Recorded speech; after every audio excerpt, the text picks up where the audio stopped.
Between them, they have over 80 years of political campaigning experience. Tonight, Jim Sillars and George Galloway will go head-to-head on independence.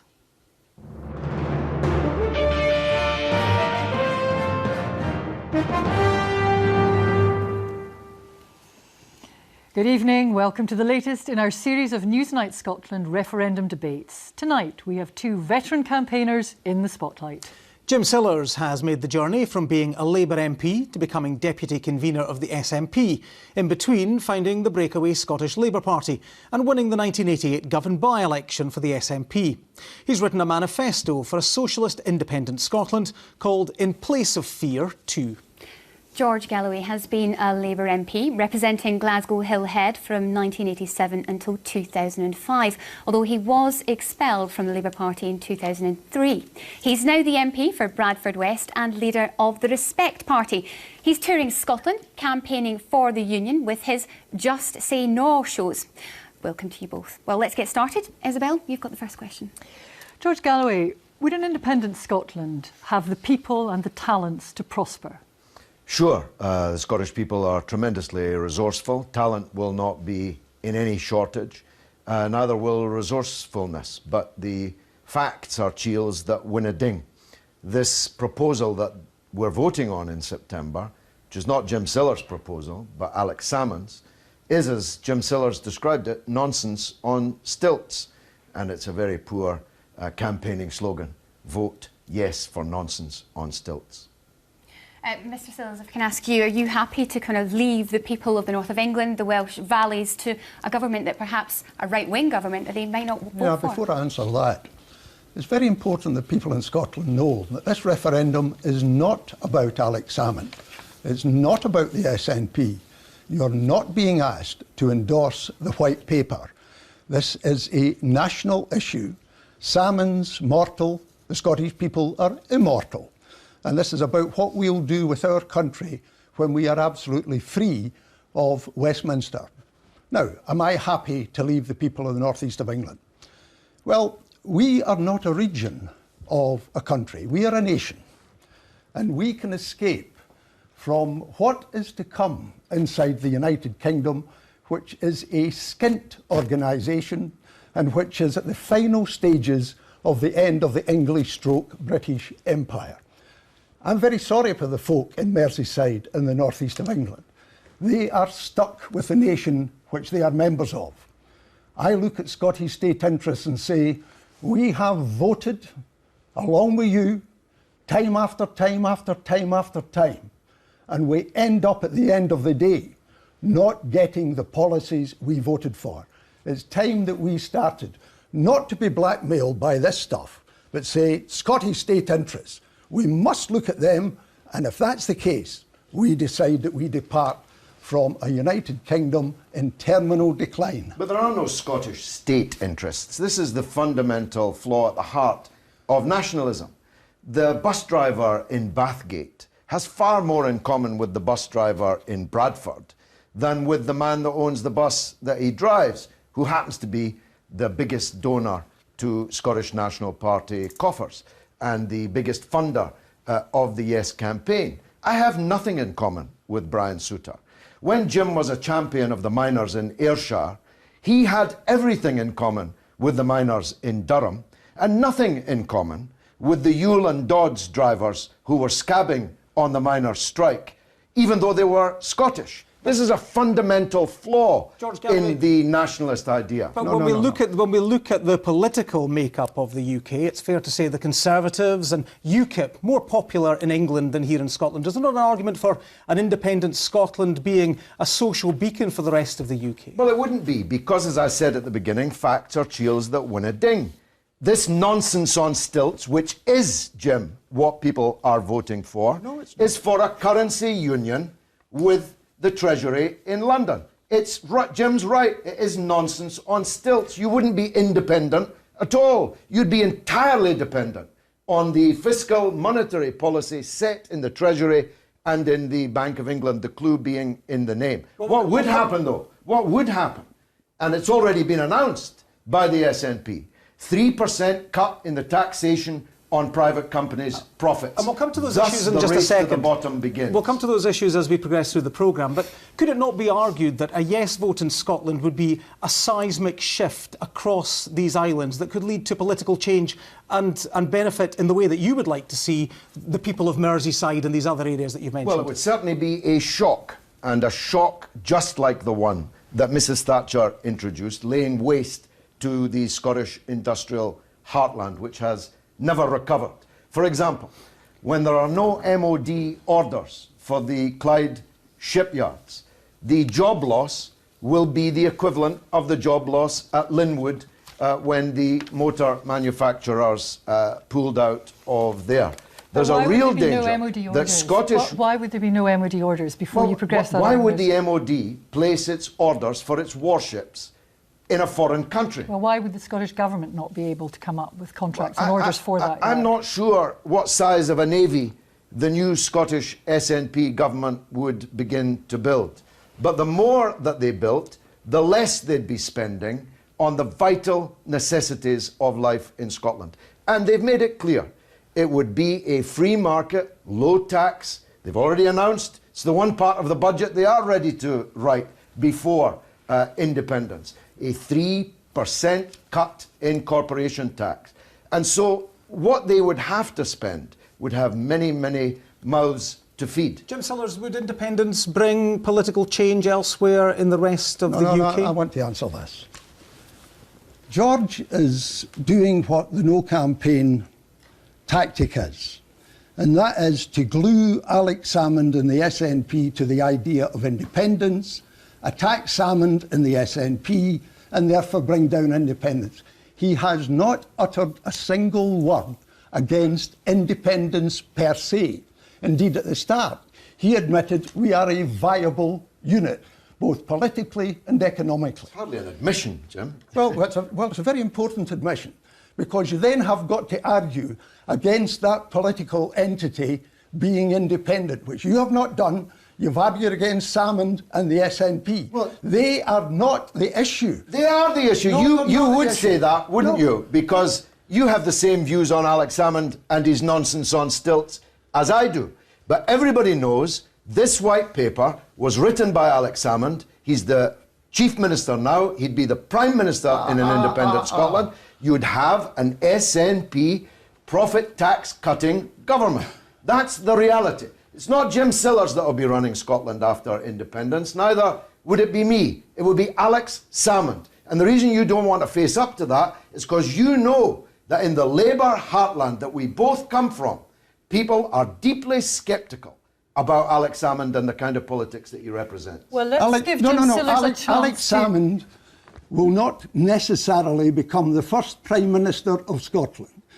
When we vote yes on the 18th of September, Scottish politics is turned upside down. I, for example, will be very happy to vote for a left-wing Labour government. I'm a member of the SNP. I know others in the SNP who went into the SNP from Labour in order to use it as a vehicle for independence.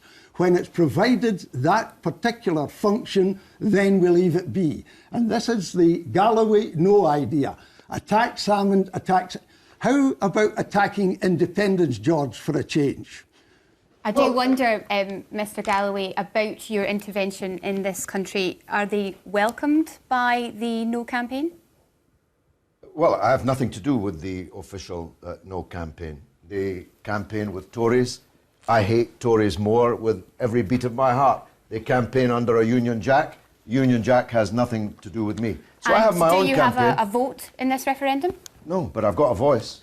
Yes, you do have and a voice. You sought it out and brought me here. The last time I'm not sure where this line of questioning Well, I just wonder... Thousands of people have paid money to come and hear my arguments £12 against independence. Thousands of them. And you'll have a bigger audience tonight for Jim and me than you normally have. I promise you that. So people are interested in what we've got to say because we are both socialists and we are arguing about what the best way for the working people in this country is. Now, my view is that the working people are all. I care nothing for Scottish landowners, Scottish company owners, Scottish billionaires, nothing. I have nothing in common with them other than that I was born on the same piece of rock, which is of singularly less importance to me than what the relationship to wealth and power is. Okay, let's now then try and get into what Jim Sillars is proposing as what you've described in your book as sensible socialism.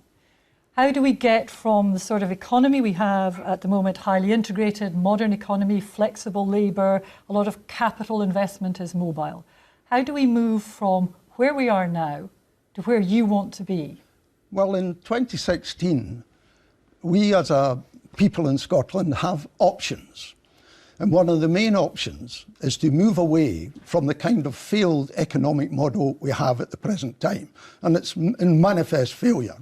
And I've argued in that book for what I call resource management, where you look at the resources of the country and you build wealth upon those particular resources.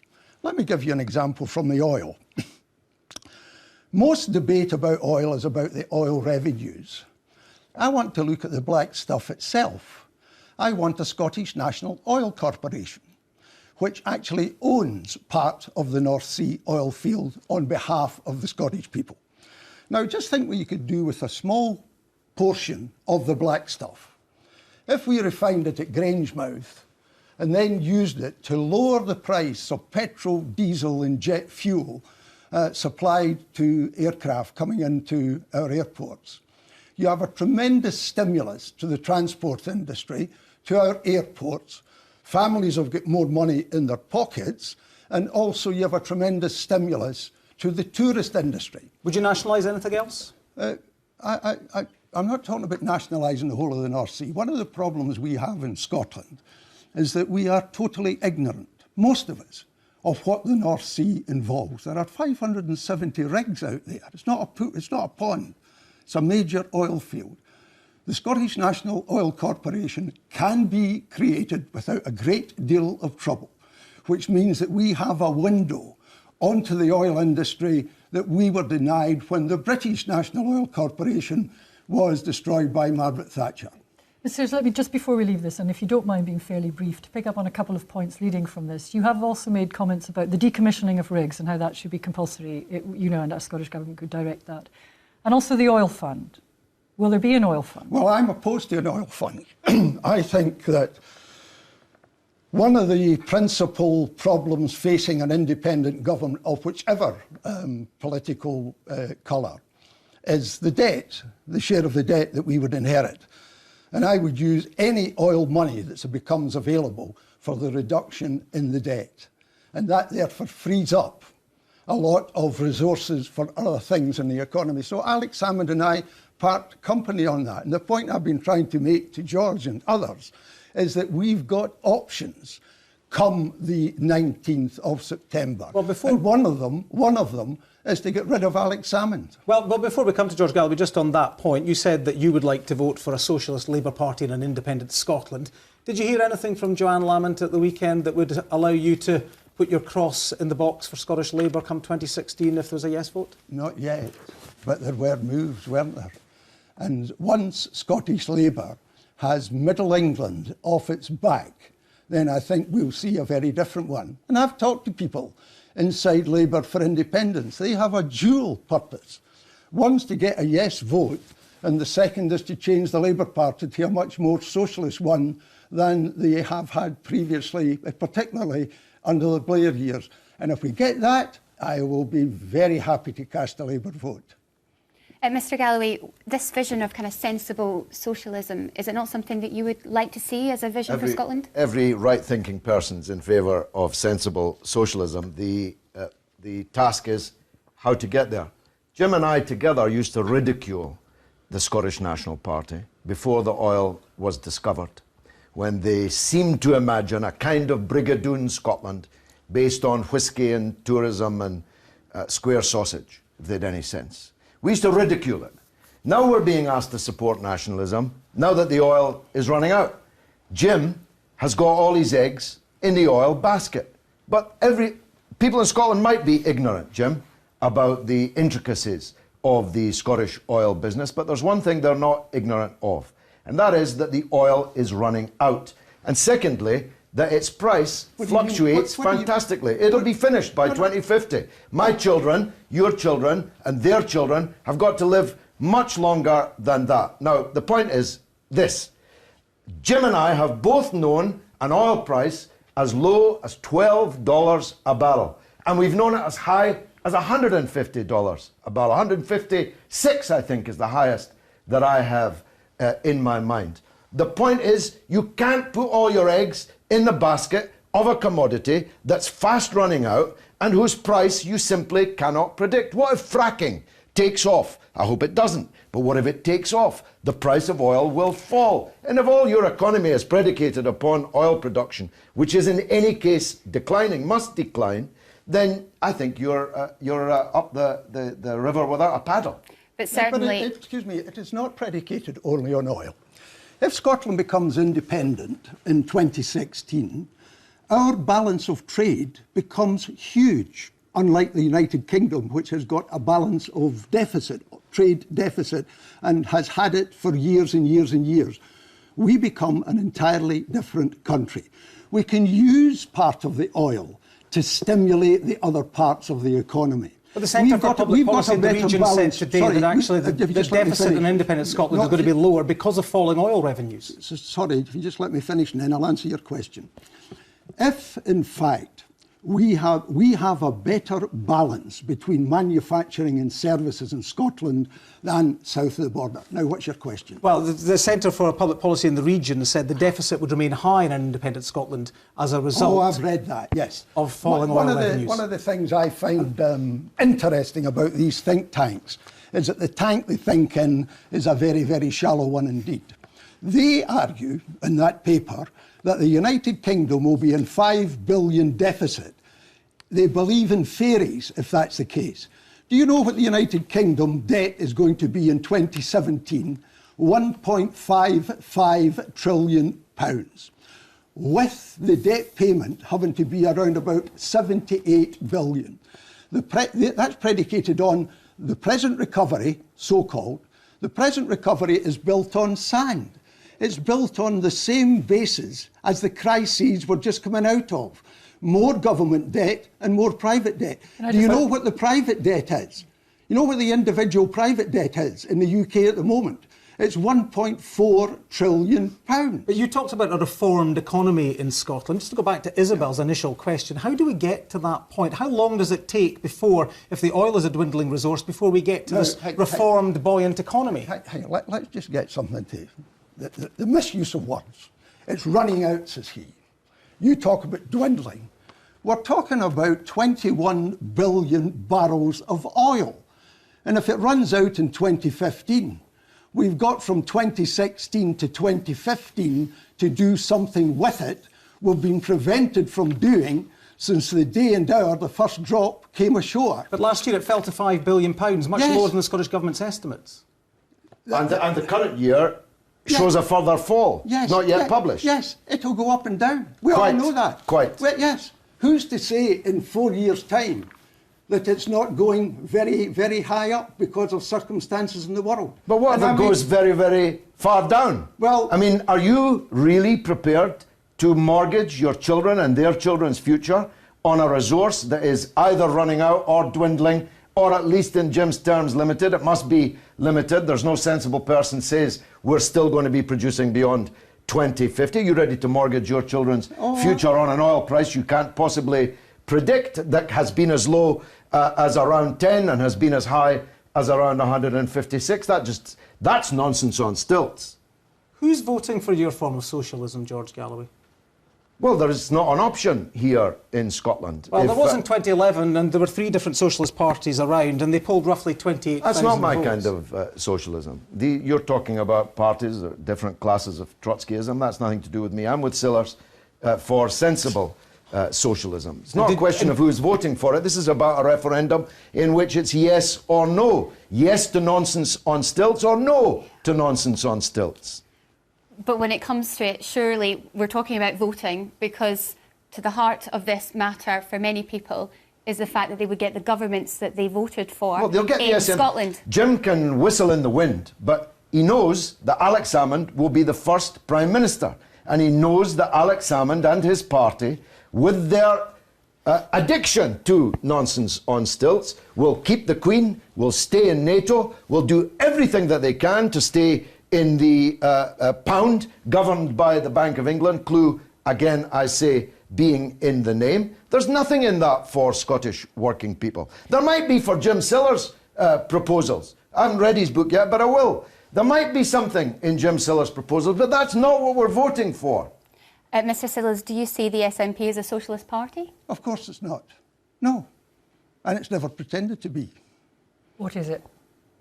They call themselves social democratic, which most people will find very hard to actually define, but it takes them away from the Tartan Tory idea that was always flung at them for many, many years. So it's not a socialist party.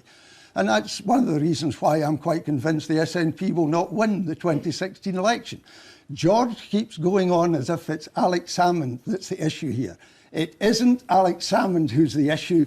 It's my grandchildren and everybody else's grandchildren who are the issue in this election. Who's going to win the election, then? If we remain part of the United Kingdom in serious terminal decline, we'll go down the tubes along with them. So who's going to win the election?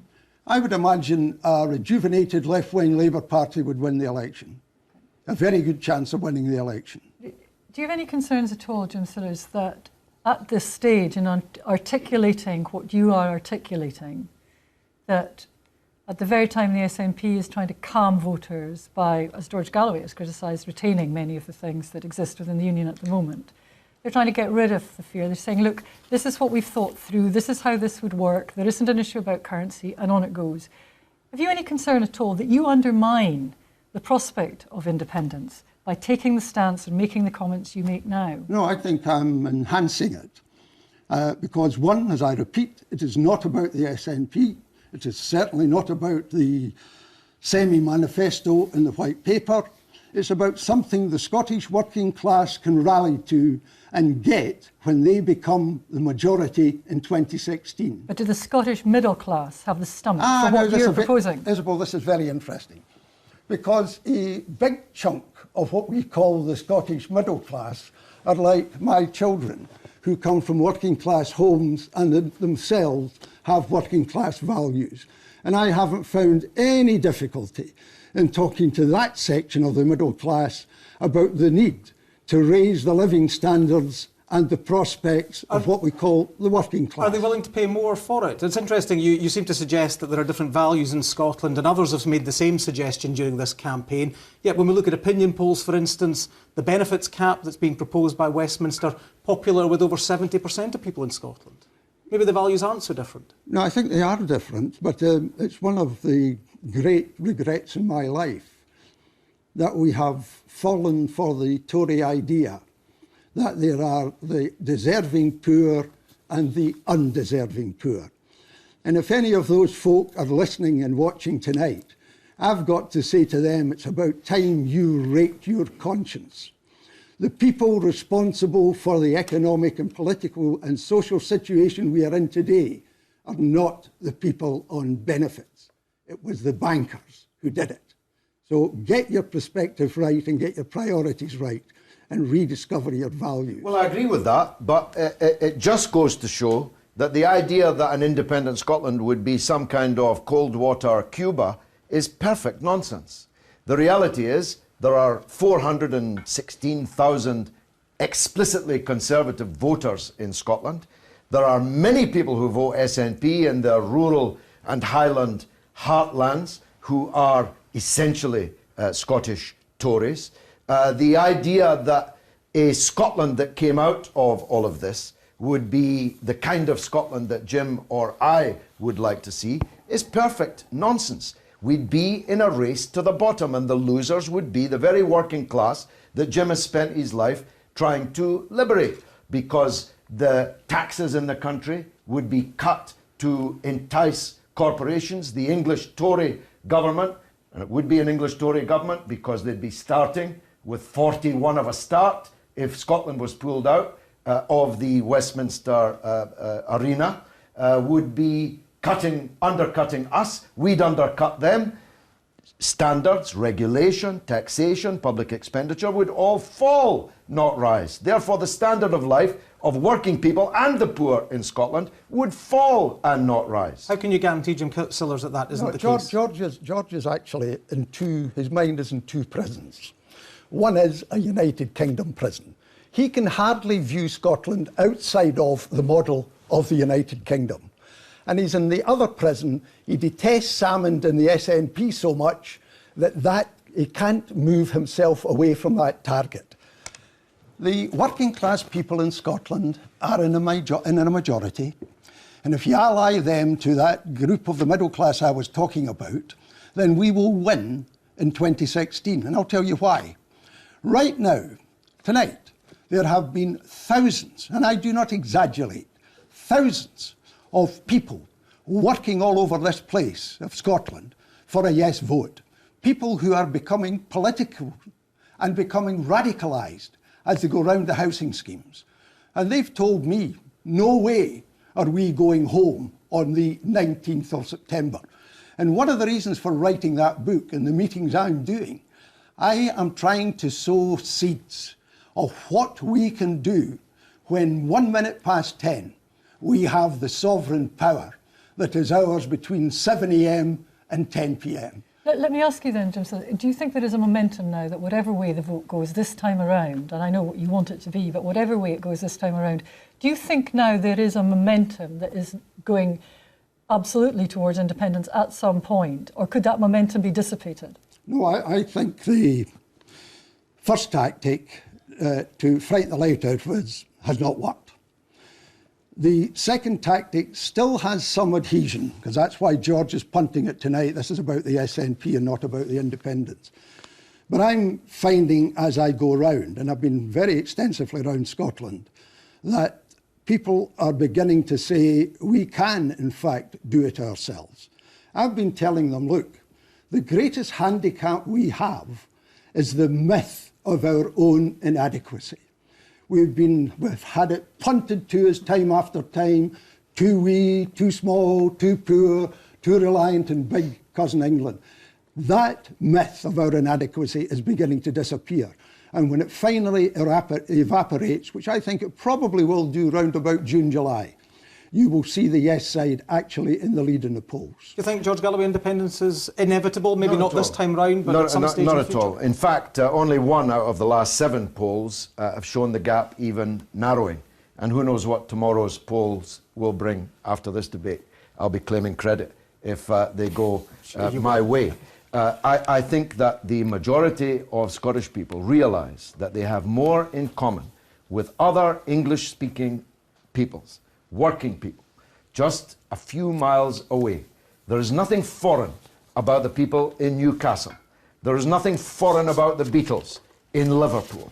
There is nothing foreign between former miners in Ayrshire and former miners in Durham. They are the same people, speaking the same language, with the same culture, with the same economic interests, working, if they're lucky, for the same employers, and joining, as they should, the same trade unions. Do we have a different view on nuclear weapons in Scotland and illegal wars, as you would categorise them? Because we're told an independent Scotland would not find itself in the position we found ourselves in previously. Well, that can't be true, because the white paper says we're staying in NATO, and it's NATO that's waging the wars. And the last time I looked, Scottish regiments were fully engaged in those imperial wars. Well, the SNP said 24 of the 28 NATO states opposed the war in Iraq. But they'd still have to be following the orders of NATO, or leave it. Why didn't they have the courage of their convictions then and say we will not be part of NATO? I'll tell you why, because there are large parts of the SNP's electorate who wouldn't support that. This myth that Scotland is somehow a colony of England, when in fact Scotland and England together colonised the whole world, and their empire was so vast that on it the sun never set, because God would never trust us in the dark, is one of the most hollow. I know Jim Sillars very well. Not as well as Jim, and if there's anyone detests Jim Sillars, Alex Salmond, it's more Jim Sillars than me. But I know him very well. There's nothing anti-imperialist or anti-war about Alex Salmond and the SNP. I've got very good news for George. When we're independent, Trident goes, and we've been told that if Trident goes, we can't join NATO. Goes where and when? Where is it going to go? Well, How much safer are you with Trident on the Tyne than you are with Trident on the Clyde? George, if we vote no, we've got Trident forever, never, amen. At least if we vote yes, Scotland has made a contribution to the worldwide anti-nuclear campaign by getting rid of it. I've seen you on the television, George, being dragged out of the Trident base by the police. Why don't you want us to get rid of it? I do, but you won't be getting rid of it because it will only go across a border, and that's something Jim doesn't want to talk about. The fact that there will actually be a border, has to be a border, because we're going to have a different immigration policy in Scotland, aren't we, to the one that the Tory government in England are going to impose. And you can't have two separate immigration policies on one small island without a border. It'll only be going across the border, which means that in any nuclear exchange, we'll be eviscerated just the same, whether it was in the Clyde or whether it was on the Tyne. The only way to get rid of Trident is to get rid of it from this island altogether. And that requires a real Labour government committed to destroying it. The kind of Labour government Jim says is possible in Scotland. Well, if it's possible in Scotland, why isn't it possible in Britain? Can we move? Just a very brief point, if you wouldn't mind. Tell George why. George's own words at the Oxford Union in October. And he's talking about a real Labour government south of the border. Political class, and he's talking about the lot, completely incapable of rising to the challenge, merged into one at Westminster. Two cheeks of the same backside, could not slip a sixpence between them. So George is actually urging us to vote no, to remain in a system which he utterly despises and actually has destroyed verbally with his normal colourful language. But he hasn't answered my question. We have a chance of getting rid of Trident from Scotland. If there's nowhere to put it in England, then it's finished. You tell me where it is that you would put it in England. You're an English MP if we take it out of Scotland. I'm Scottish. Now, you're an English MP, George. You're responsible for England. Are we really reduced to that? I'm now an English MP. Well, yeah. I'm a Scottish man. English MP. I would have still been a Glasgow MP if Tony Blair hadn't expelled me over the Iraq War and then abolished my constituency. Let's go over history, gentlemen. If you don't mind, can we look to the future? Can I just never thought that Jim Sillars would reduce to a kind of back of the hand, you're an English MP. So you represent an English constituency. Goodness. You may be a Scot, but you're an English MP. This is where nationalism ends up. Let's move on. Somebody's an English Let's move on to another contentious area, because there are many. Jim Sillars, you don't want a currency union with the rest of the UK. Right. Did George Osborne's statement where he said no vindicate your position? That's from the English point of view. And I was always brought up, by the way, as a trade union official, always to look at the other end of the telescope to see why. And I anticipated. It was absolutely obvious it was going to be anticipated. And the worry I have, let's assume, and by the way, can I put on the record that I do not detest Alex Salmond at all. My feelings for Alex Salmond don't run anywhere near that level. But let's come back to the currency. On a scale of 1 to 10, how much do you dislike him? Let's stick with the currency, if you don't mind. 0, George. I don't think he would agree. No, who, Alec? Alec and I can chat away about the golf, no bother, George. Let's stick with the currency. Anyway, let's get back to the currency. Let's assume Alec's right. And there are technical reasons why he could be right. Because the Westminster balance of payments would be severely damaged by Scottish independence. And we go down there and say, have you changed your mind? And Osborne or whoever it is says, yeah, we have. We've had a second thoughts. We've changed our mind. Here are our terms. Scotland not having an alternative would be in a very difficult position to reject the terms then offered. So I think we would be in a very weak negotiating position. My argument is that we have a separate Scottish currency on a one-to-one basis with sterling. And if I can point out, I've got a £5 note here, which is the Royal Bank of Scotland. We actually already operate on a one-to-one basis with separate Scottish currency. But if what you're talking about is sterlingisation, you're going to have massive reserves to sustain that. But that's where I come, what I mentioned earlier, Isabel.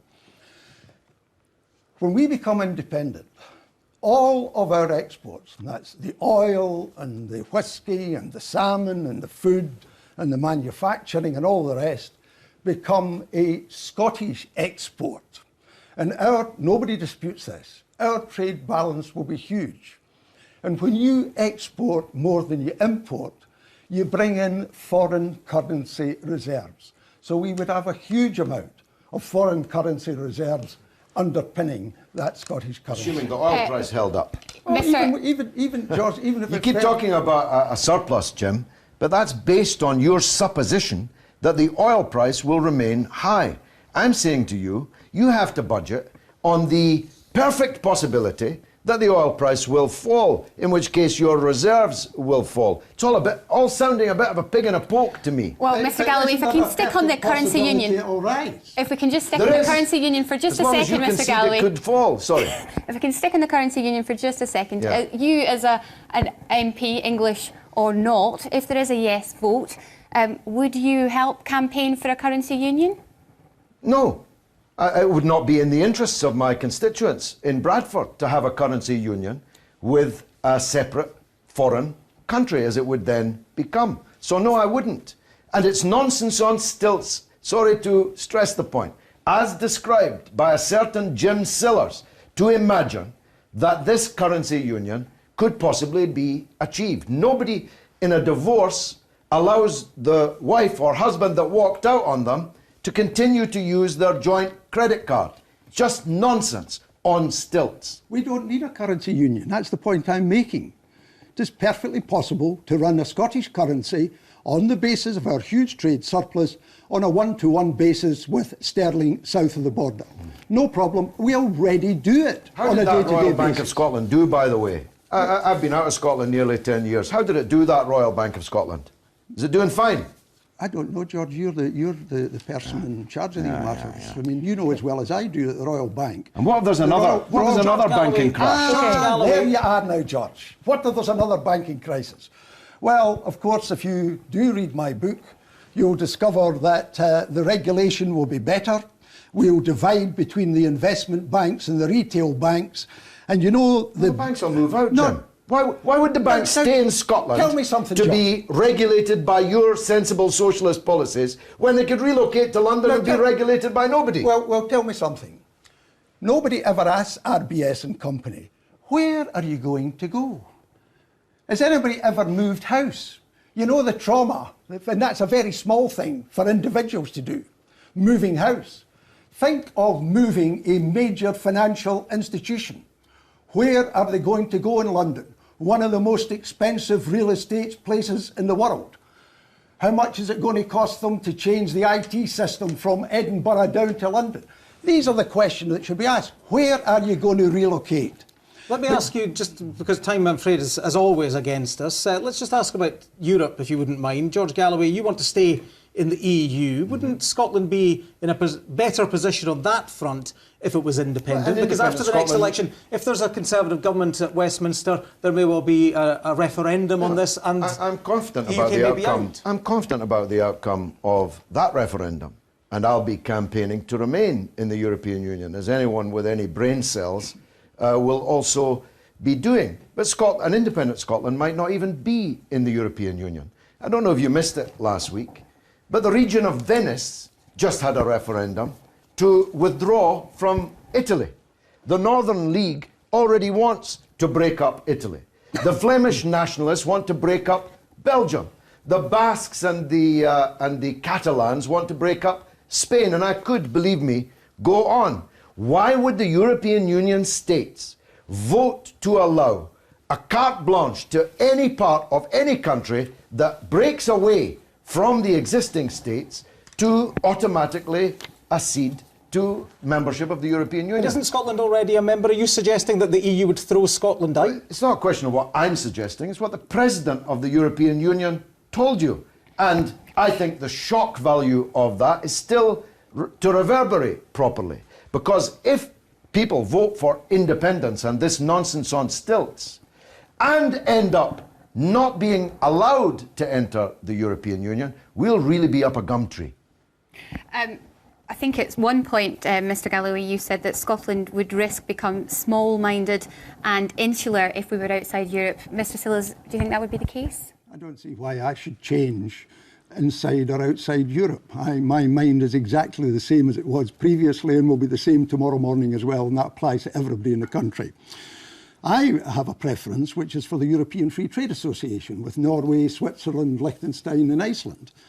But look at it from the point of view of what the European Union preaches, bearing in mind that according to the legality, we are citizens of the European Union. It goes round this world preaching democracy, change peacefully by the ballot box. And nobody could question democratic, peaceful ballot box change if Scotland becomes independent. And do we really believe that on the international stage, people would look at the EU and say they're a bunch of hypocrites? Well, they do that anyway, because they are a bunch of hypocrites. Listen. Right now, they are offering Ukraine, which isn't a member of the European Union, access to their markets. Are we really to believe that if we vote in a way that Brussels doesn't approve, they will expel us? And do we really believe that the Spanish will be happy about that, even taking Barcelona into account or the Catalans into account, because it destroys the common fisheries policy, one of the pillars of the European Union? Now, I say I'd prefer to be in EFTA because you get access to the European Union's market automatically as a member of EFTA. But at the same time, I cannot conceive of the European Union expelling citizens for doing what they have preached to others, vote peacefully for change. There's no question of expulsion. You have to apply to join. The President of the European Union has already told you that. And there's no automaticity. How could there be? How could the Spanish or the Belgian or many other governments accept the automaticity of breakaway states automatically being a member of the European Union? Now, Jim doesn't want to be in the currency union, doesn't want to be in the European Union. He has a wholly different approach and perspective on these matters to what we're actually voting on. I say campaigning for a yes vote for nonsense on stilts is not likely to reverberate in many streets. Well, let's look at what might happen if there is a no vote. Would you like to see more powers for the Scottish Parliament? That's a matter for you. If you can come up with a scheme for more devolution, I was a Home Rule supporter from the 1970s, shoulder to shoulder with Jim Sillars, consistent with remaining within a state, the British state. I'm for as much devolution as we can muster. Well, that campaign was about a democratic deficit, as you saw it in the early 90s, Scotland United, etc. Has that deficit been dealt with? I think so, largely. Scotland has a parliament. It can protect itself against the vicissitudes of Tory governments to an extent. But the only absolute protection is not to have the Tory governments at all, either next door to you as a different state or within your own state. And the most telling thing from tonight's debate for me is Jim's belief, which I share, that the Labour Party can be won back to real Labour. He thinks it can happen, will happen in Scotland, sufficient that they'll win in 2016. I say that's what we need to fight for across the country as a Jim whole. said we are almost out of time, but just if there is a no vote, which new powers will come to Scotland? Very little. The mistake George made when he replied was that that's for you to decide. It isn't. Devolution, as Enoch Powell said, is power retained at Westminster. And it's Westminster which will decide whether we get any more powers or not. And the maximum they're talking about at the moment is 40% control of the budget, which also means somebody else down there controls 60% of the budget. Compared with the full control that independence gives us, it's a pig in the poke. In a currency union, the other country will control far more than 60%. They'll control 100% of your monetary fiscal policy. They'll control your budget far more if you break Scotland up from the rest of the United Kingdom than you will with a devolved settlement. We are running out of time here, but Jim Sillars, George Galloway has said that he would like to be Prime Minister of an independent Scotland. Would you vote for him? No. I'd vote for him. No, I wouldn't vote for George. When you're saying you'd vote for him, if there was a yes vote and Jim Sillars was the one who shaped the socialist programme, you'd change your mind and vote for independence? If there was an independent Scotland, then I'd be supporting Scotland. He was just about to insult me, so before he gets the insult in, let me make that clear. I have the highest admiration for him and have done for more than 40 years. But we both know that Alex Salmond will be the first Prime Minister. Keep that in your mind. Why wouldn't you vote for Mr Galloway, Jim Sillars? George is an extremely able, very capable and very often brilliant politician. But he's a one-man band, and I would not vote for a one-man band for Prime Minister. Who else is in your band? I'm not a band at all. I'm just an old-age pensioner wandering around the country. Making speeches, George. We're glad that you both wandered in here tonight. Let me thank you both very much indeed for joining us this evening. Thanks to our guests, Jim Sillars and George Galloway. And thanks to you for tuning in. Gordon is back tomorrow, but from us, good night. Good night.